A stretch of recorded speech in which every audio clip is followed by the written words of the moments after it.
আসসালামু আলাইকুম এভরিওয়ান। আশা করি সবাই অনেক অনেক ভালো আছেন। আলহামদুলিল্লাহ আমরাও ভালো আছি।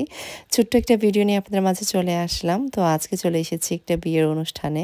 আমাদের বাসা থেকে বিয়ের অনুষ্ঠানটা প্রায় ১.৫ ঘন্টার দূরত্ব। তো বাসা থেকে বের হয়েছিলাম ৪টায়। এখানে এসে পৌঁছেছি মনে হয় ৬টায়। রাস্তায় বেশ ট্রাফিক ছিল। তো এত লং জার্নি করে এসেছি, খুবই অসুস্থ লাগছে। বাট স্টিল বিয়ের আমেজ দেখলে আসলেই মনটা ভালো হয়ে যায়। আর যেখানে বিয়ে অনুষ্ঠিত হচ্ছে জায়গাটা ভীষণ সুন্দর। তো আমরা বাইরে একটু হাঁটাহাঁটি করছি। আইয়ুব তো ভেন্যুর ভিতরে ঢুকতেই চাচ্ছিল না, কারণ এদিকে ওইদিকে ও দৌড়াদৌড়ি করতে পারছিল। আর খোলামেলা জায়গা দেখলে বাচ্চারা অনেক বেশি খুশি হয়। তো এখন আমাদের ডিনার টাইম হয়ে গেছে। সবাইকে বলা হয়েছে যে ডিনারটা খেয়ে নেওয়ার জন্য। তো ডিনারেও বেশ মজার মজার খাবার ছিল। তো এদিকে গ্রুম এন্ট্রি করছে। তো আমাদের এক নেফিউর বিয়ে ছিল এটা। তো ওর বিয়েতে অ্যাটেন্ড করার জন্য এত দূরে জার্নি করে এসেছি। সুন্দর ভেন্যুগুলো কিন্তু লন্ডনের বাইরেও হয়, যেটা আমাদের বাসা থেকে সবসময় দূরে থাকে, কারণ আমরা তো লন্ডনের মেইন সিটিতে আছি। তো মাশাআল্লাহ বর ওর মায়ের সাথে এন্ট্রি করেছে। খুবই সুন্দর একটা দৃশ্য। এই দৃশ্যগুলো দেখলে নিজের বাচ্চাদের কথা মনে পড়ে। ইনশাআল্লাহ একদিন আমার বাচ্চাদেরকে নিয়েও এরকম এন্ট্রি করব। আসলে সব মা-বাবারই স্বপ্ন থাকে নিজের বাচ্চাদের বিয়ে-শাদী নিয়ে। তো এই তো এখন বিউটিফুল ব্রাইডের এন্ট্রি হলো মা-বাবার সাথে। সুন্দর কাপল, মাশাআল্লাহ ওদেরকে এত সুন্দর মানিয়েছে, আল্লাহুম্মা বারিক।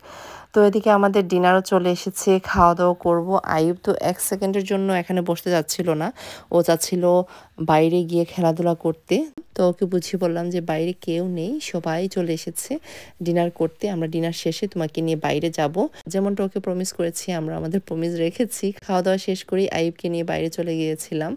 তো অনেকক্ষণ আমার বাবাটা এদিকে ওইদিকে দৌড়াদৌড়ি করলো। আর এখানে খুবই সুন্দর একটা লেক ছিল, যেখানে অনেক ধরনের কালারফুল ফিশ ছিল। আর ছবি তোলার মতো একটা পারফেক্ট জায়গা আর কি। আর ওয়েদারটাও ভীষণ সুন্দর ছিল। তেমন একটা ভিডিও করতে পারিনি, যেহেতু সবাই নিজের মানুষ ছিলেন। গল্পে স্বল্পে কিভাবে যে সময় গেছে বলতেই পারি না। তো এখন আমরা বাইরে কিছু ড্রিঙ্কস পান করছি।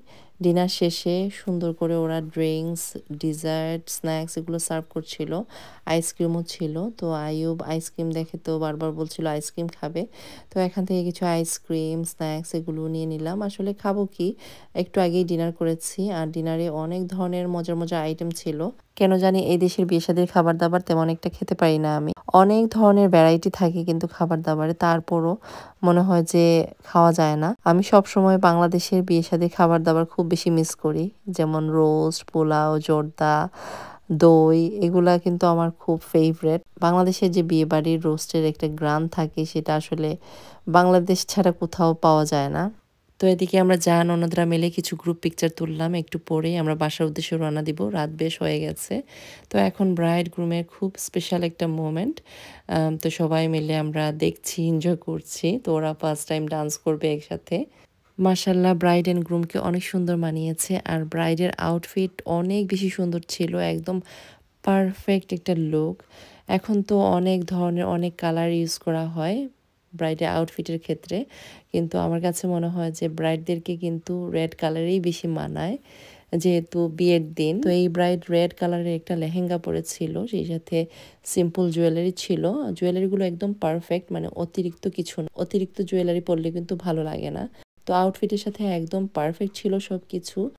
একটু পরেই আমরা বাসার উদ্দেশ্যে রওনা দিব, যেহেতু আমাদের বাসায় যেতে বেশ সময় লাগবে। ১.৫ ঘন্টা তো লাগবেই।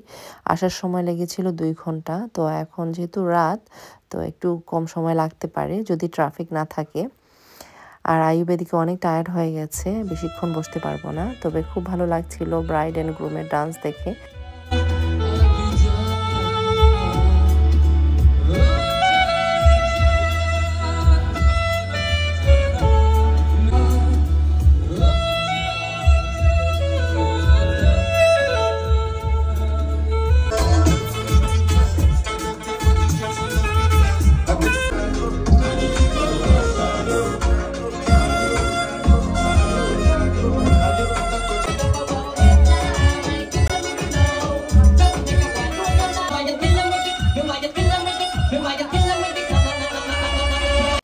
আজকের বিয়ের অনুষ্ঠানটা আমরা খুব এনজয় করেছি। নতুন দম্পতির জন্য থাকবে অনেক অনেক শুভকামনা। তো এখন বাসার উদ্দেশ্যে রওনা দিচ্ছি। ভালো থাকবেন সবাই। আল্লাহ হাফেজ।